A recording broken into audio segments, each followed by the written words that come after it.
নবীর একটা হাদিস বুঝি।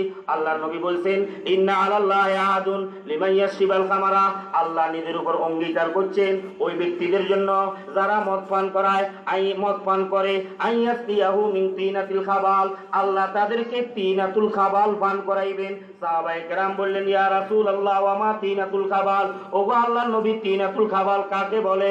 আল্লাহর নবী বলেন, হিয়া উসারাতু আহলিন নার আও আরকু আহলিন নার, তিনাতুল খাবাল হলো জাহান্নামীদের শরীরের মধ্যে যতগুলা ফসা রক্ত আছে, জাহান্নামীদের শরীরের মধ্যে যতগুলা ফসা পুজ আছে, জাহান্নামীদের শরীরের মধ্যে যতগুলা দুর্গন্ধময় ঘাম আছে, যখন দুনিয়ার জমিনে যারা নেশা পান করিয়া আখিরাতে যাইয়া যারা জাহান্নামী হয়েছে, তারা পানি পানি বলিয়া যখন চিৎকার করবে, পানি পানি বলিয়া চিৎকার করার পরে তাদেরকে জাহান্নামীদের পুজ পান করানো হবে।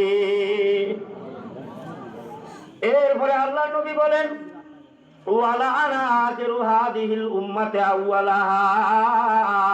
নবী বলেন 15 নম্বর নাফরমানি, যখন আমার উম্মতের পরবর্তীরা পূর্ববর্তীদেরকে গালি দিবে, পূর্ববর্তীদেরকে অভিশাপ দিবে। এখন তো যে কবরে গেছে হেরো কবর তুঁড়ে হারান না, হেরো মানি হেরো বিচার করতো, হেরো শাস্তি দিত, হেরেও গালাগালি করতো। কথা বলে ঠিক না বেঠিক?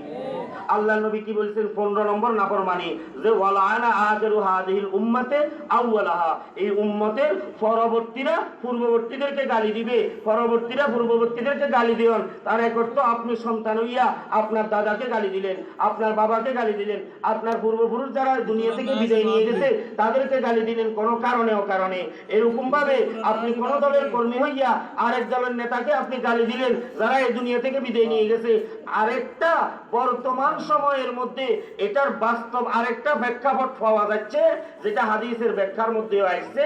আল্লাহর নবী এই কথাটা বলছেন, আর এই হাদিসের ব্যাখ্যার মধ্যে মুহাদ্দিসিনে কেরাম ব্যাখ্যা দিয়েছেন, আই ইস্তাগালাল খলপু বিসলবে ফিতানে বিল আইম্মাতিল মুজতাহিদিন ওয়া সলবি সালেহিন, পরবর্তী কিছু লোকের আবির্ভাব হবে এমন যারা পূর্ববর্তী মুজতাহিদিনে কেরাম, পূর্ববর্তী মুজতাহিদিনদেরকে গালি দিবে। ইমাম আবু হানিফাকে গালি দিবে, ইমাম শাফিঈকে গালি দিবে, ইমাম মালিককে গালি দিবে, ইমাম আহমদ ইবনে হাম্বলকে গালি দিবে। বর্তমানে এরকম কিছু লোকের আবির্ভাব আছে না নাই? আছে না নাই? চিনেন না এদেরকে? চিনেন না? কারা? যারা মসজিদের মধ্যে ইমাম সাহেবের পিছনে নামাজে দাঁড়াইয়া যখন ওয়ালাদ্দাল্লিন বলে আমিন বলিয়া চিৎকার দেয়নি, এরকম লোক আসেনি? কথা বলেন না?